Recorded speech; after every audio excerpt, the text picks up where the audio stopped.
All right, my lovely people, I'm starting a lesson on how to compose music. I'm going to focus especially on keyboard harmony. So here we are in C major. So I'm just going to use primary chords and later I'll use secondary chords, or I'm going to use other chords called chromatic chords. Okay, so C major, we go for semi-breve and then there you go, C, then F, then G, back to C. Okay? The most basic way to compose. Of course, you can compose an entire song by just using those three chords. So let's realize the harmonies. So C, E, G, but I'm going to start on E. So E, G, C. Okay? So this is root position because the bottom note is C. And of course, F is also root position, G is root position, and the last C is root position. How you arrange the chords up here, C, E, G, is up to you. Now, F, A, C is our chord 4.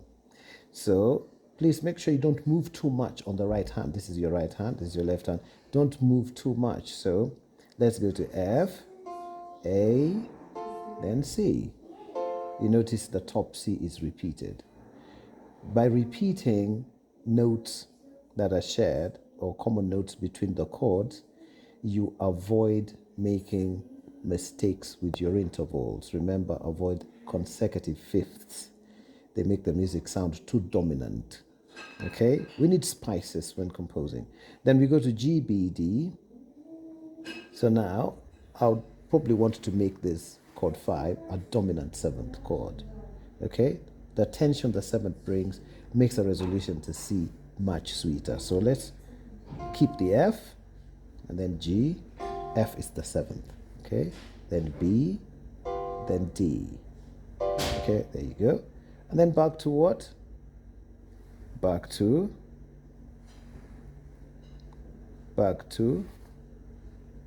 chord 1, which is C. Okay? There you go. So let's listen to it. It's the most basic way to compose.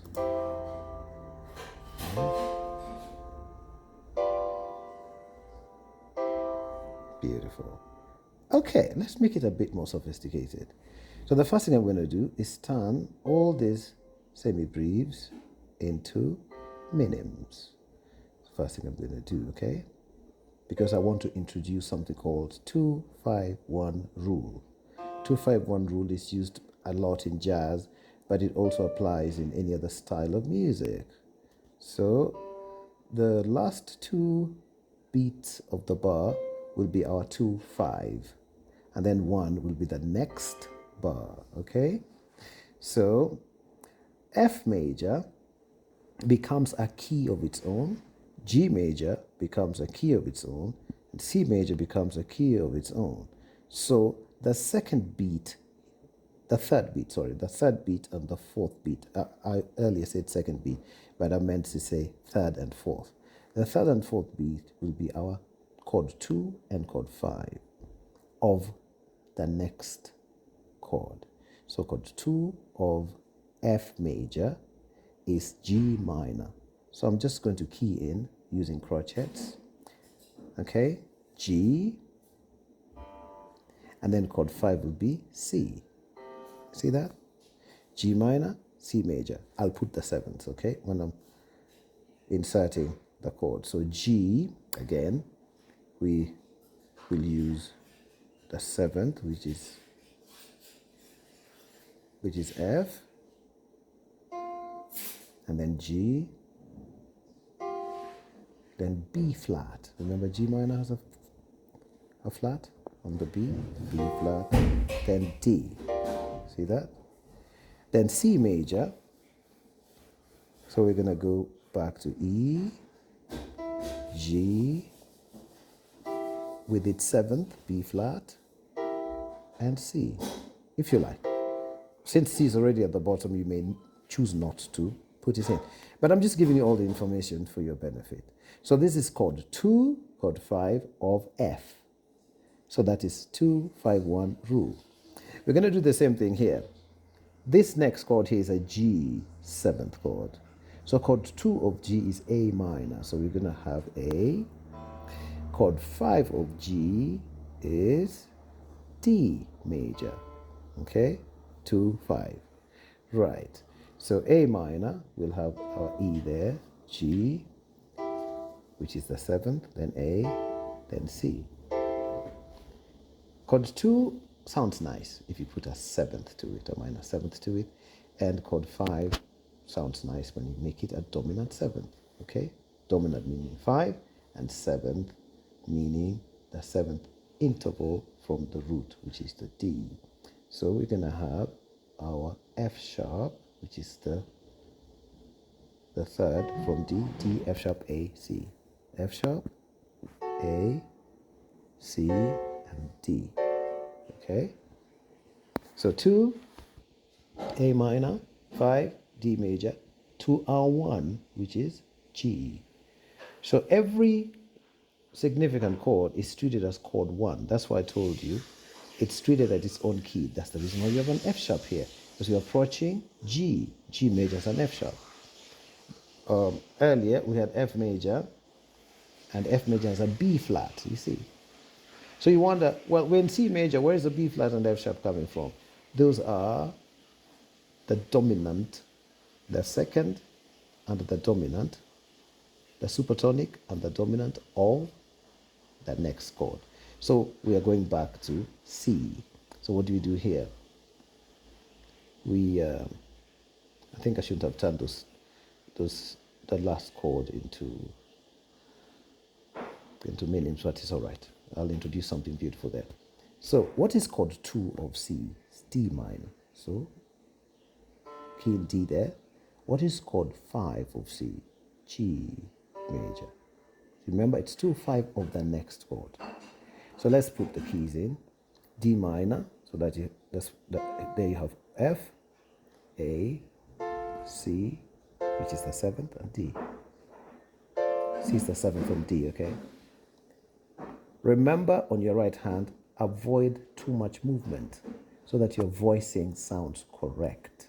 If you move too much, you interfere with the consecutive fifth rule. But later, in more sophisticated compositions, I'll teach you how to jump, because the piano is such a wide range instrument. You cannot restrict it to just close voicings, okay? This is basic, really. So G, which is chord 5 of C major. So F is its 7th, then G is the root, then B, the 3rd, and D is the 5th, okay? Right. So that's what we've got. Let's listen to it.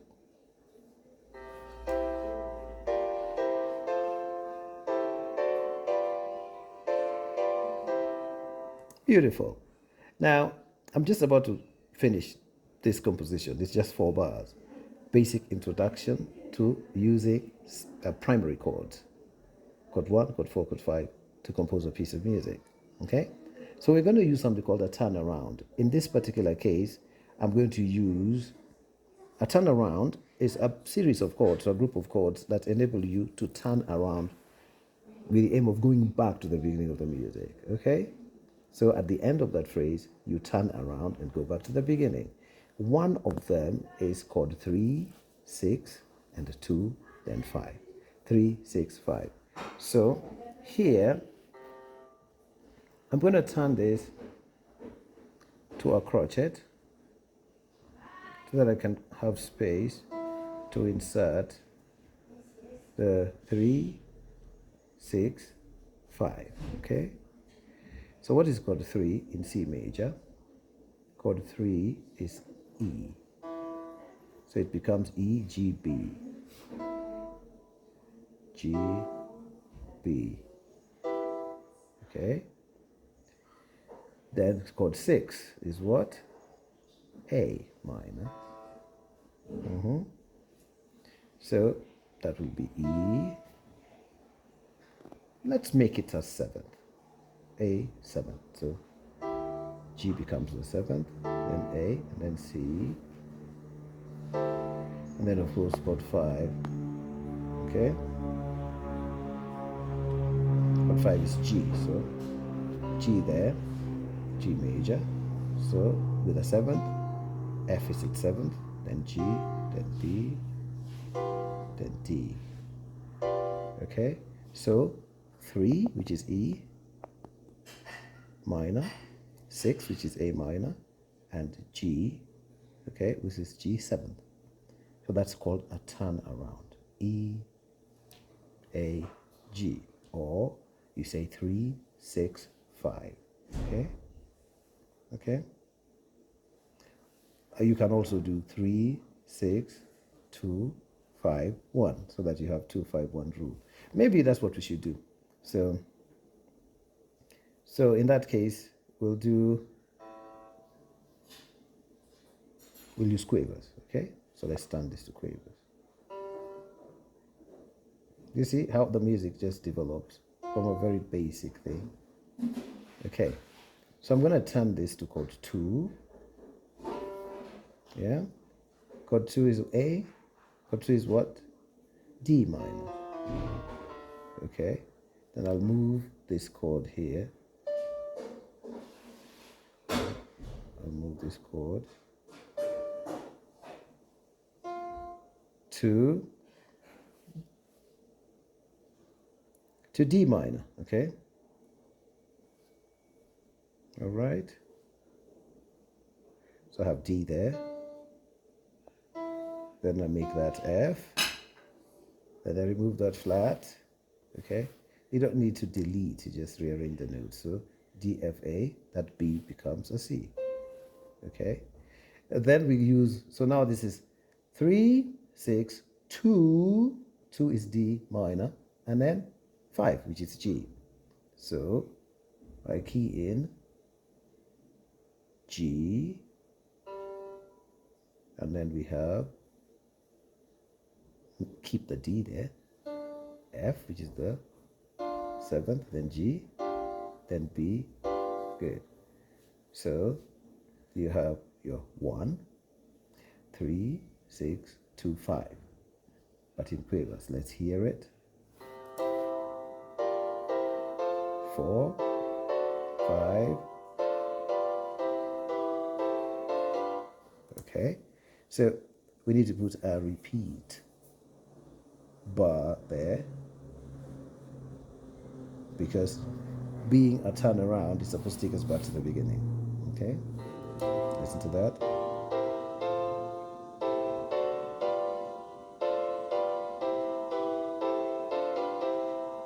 Okay, as basic as that. If you don't like what it sounds like, you can change these things. You can, for example, this sounds a bit too busy, but it's okay for a start. All right, that will be enough for this first session.